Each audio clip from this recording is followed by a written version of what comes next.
Rich Dad Poor Dad, listening to that audio audio book. So we'll start with let me just give it okay, let's start. How did the rich outsmart the intellectuals?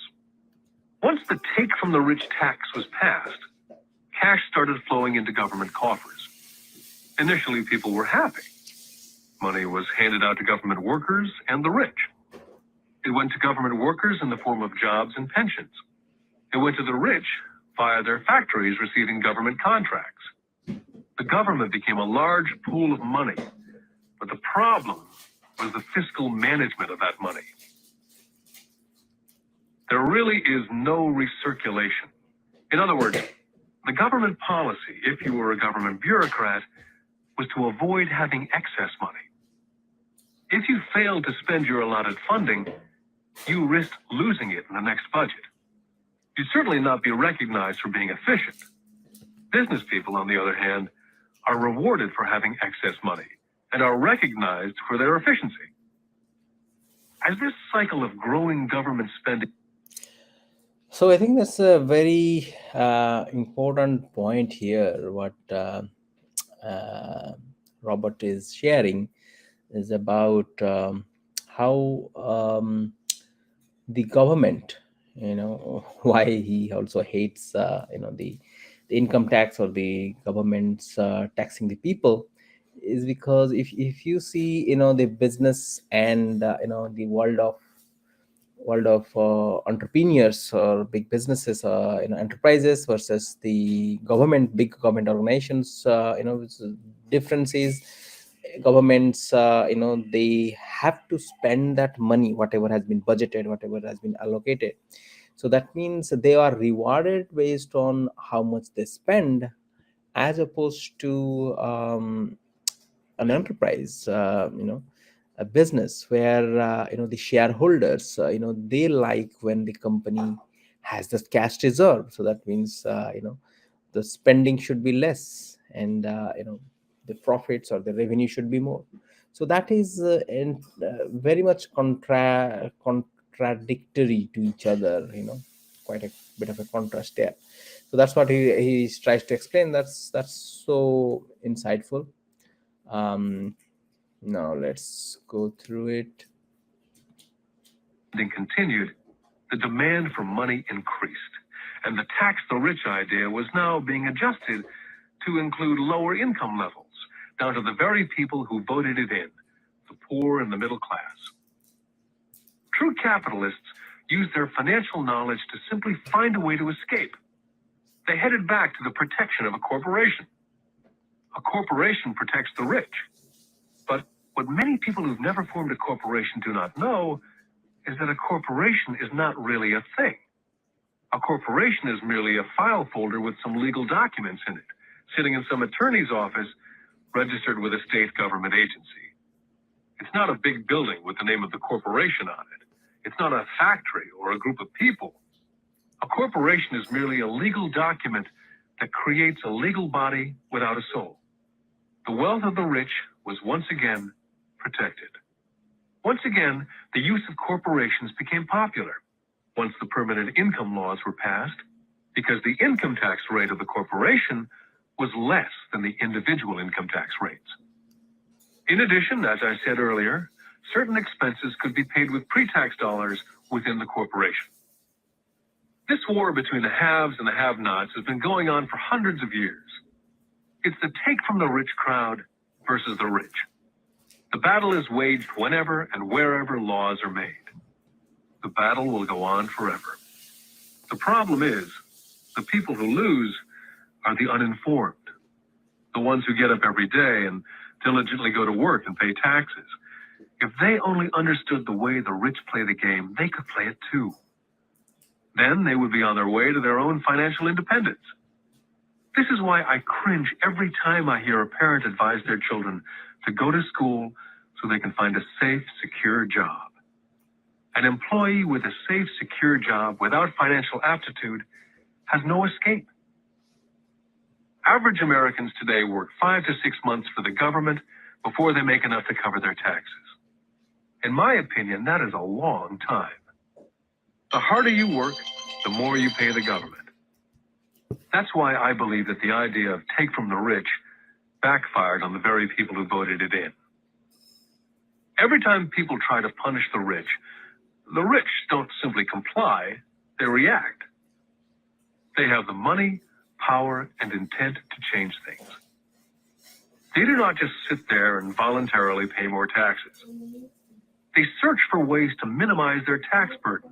They hire smart attorneys and accountants and persuade politicians to change laws or create legal loopholes. They have the resources to effect change. The poor and the middle class do not have the same resources. They sit there and let the government's needles enter their arm and allow the blood donation to begin. Today, I'm constantly shocked at the number of people who pay more taxes or take fewer deductions simply because they are afraid of the government. And I do know how frightening and intimidating a government tax agent can be. I have had friends who have had their businesses shut down and destroyed, only to find out it was a mistake on the part of the government. I realize all that. But the price of working from January to mid-May is a high price to pay for that intimidation. My poor dad never fought back. My rich dad didn't either. He just played the game smarter, and he did it through corporations, the biggest secret of the rich. My highly educated dad always encouraged me to seek a good job with a strong corporation. He spoke of the virtues of working your way up the corporate ladder. He didn't understand that by relying solely on a paycheck from a corporate employer, I would be a docile cow ready for milking. When I told my rich dad of my father's advice, he only chuckled.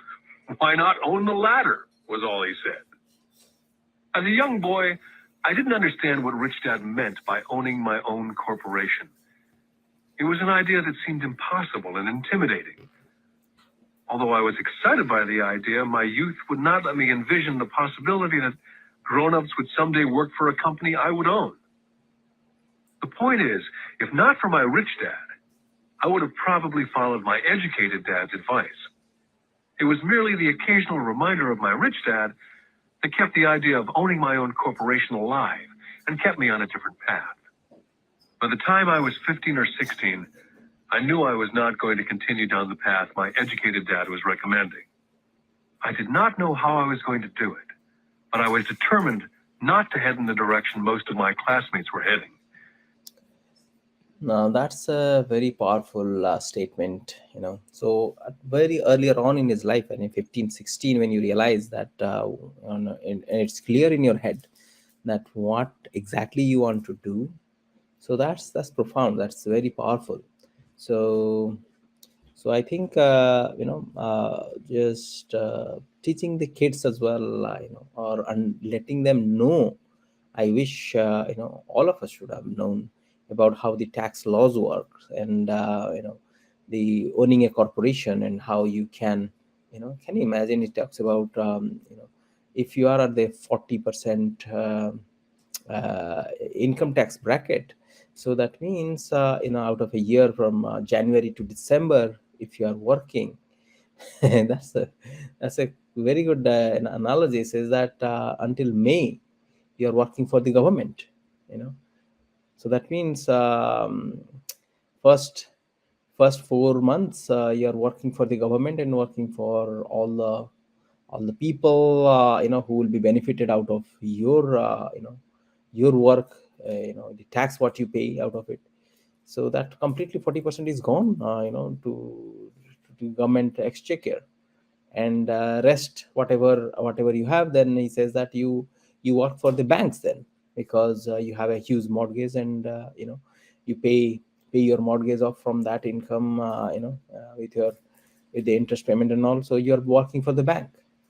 So throughout the life, what he says is out of 20 out of the 12 months, pretty much you are 40%, pretty much half of the year, close to, you're working for the government, or are working for other people who will be benefiting out of your taxes. And then the rest is you are working for the banks. So that's very powerful, guys. So let's continue further. It's very insightful. That decision changed my life. It was not until I was in my mid-20s that my rich dad's advice began to make more sense. I was just out of the Marine Corps and working for Xerox. I was making a lot of money, but every time I looked at my paycheck, I was always disappointed. The deductions were so large, and the more I worked, the greater the deductions. As I became more successful, my bosses talked about promotions and raises. It was flattering, but I could hear my rich dad asking me in my ear, "Who are you working for? Who are you making rich?" In 1974, while still an employee for Xerox, I formed my first corporation and began minding my own business. There were already a few assets in my asset column, but now I was determined to focus on making it bigger.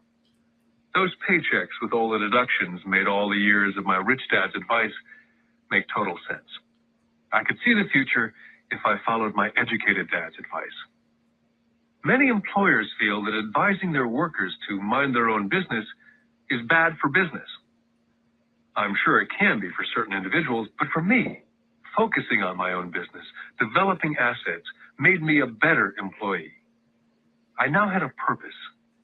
I came in early and worked diligently, amassing as much money as possible so I could begin investing in real estate. Hawaii was just set to boom, and there were fortunes to be made. The more I realized we were in the beginning stages of a boom, the more Xerox machines I sold.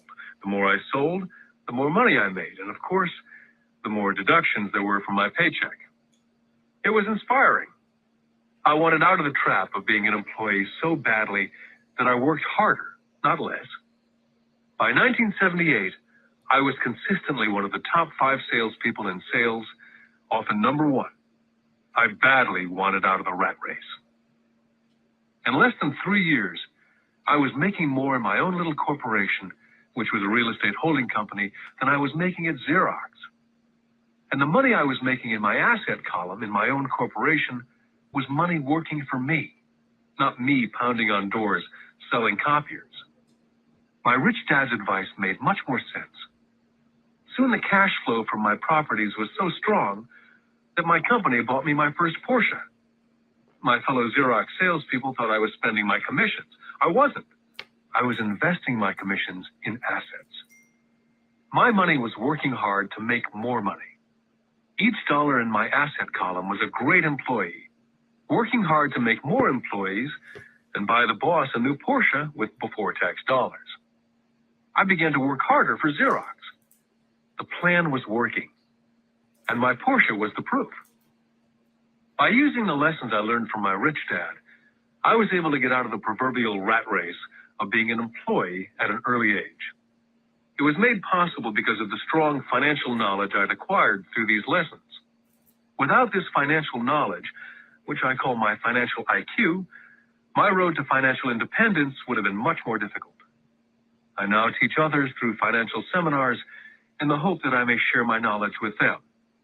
Whenever I do my talks, I remind people that financial IQ is made up of knowledge from 4 broad areas of expertise.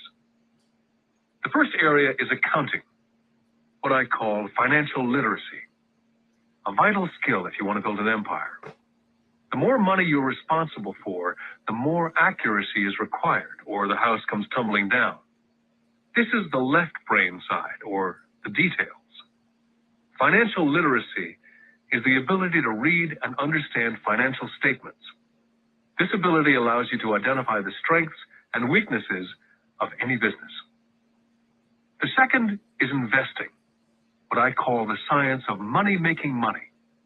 This involves strategies and formulas. This is the right brain side, or the creative side. Next, you must obtain expertise in understanding markets, the science of supply and demand. There's a need to know the technical aspects of the market, which is emotion-driven. The Tickle Me Elmo doll during Christmas 1996 is a case of technical or emotion-driven market. The other market factor is the fundamental or the economic sense of an investment.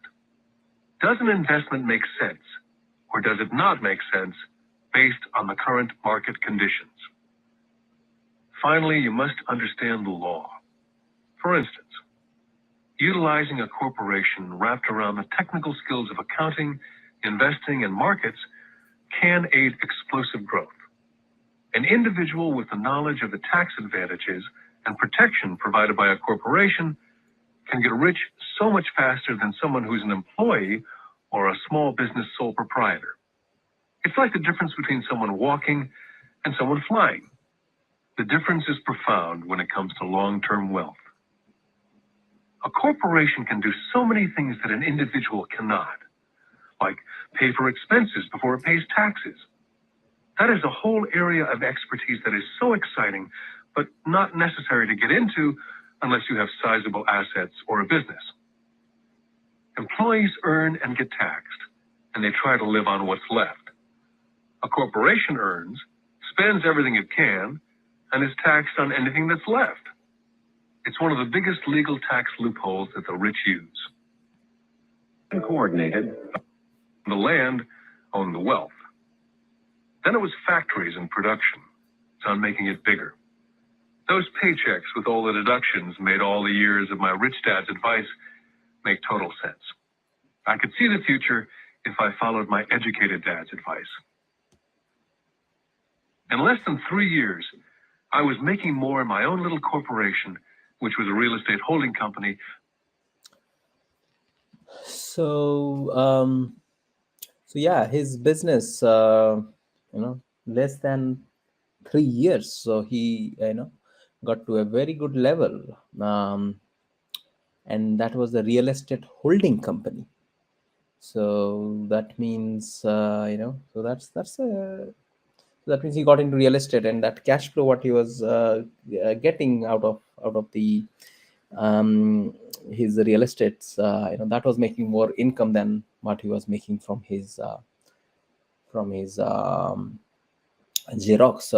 company, commission what he was getting from the Xerox company. So that's very profound, and he talks about the most big legal loophole is how the corporations are taxed and how individuals are taxed. So individuals are taxed right at the source. So that means first is that is really a very big factor. So that's where I have seen that when you are a contractor and when you are a permanent employee, that's the difference, because as a contractor you can deduct and claim for all the deduction of expenses and before you pay any taxes, and corporation taxes are much lesser in comparison to the individual taxes, which can go up to 40%, and corporation taxes are barely 25%. So that means you keep more money. That makes complete a lot of sense. um, and he says that it's one of the biggest legal loopholes. So that means a lot of people are not aware of it, and that's the reason why they don't understand that, why to own a business, rather than owning rather than working for somebody else. So minding your own business. So he talks about having that income coming in from your job so that you can build or mind your own business. Very, very powerful, guys. Hope you liked it.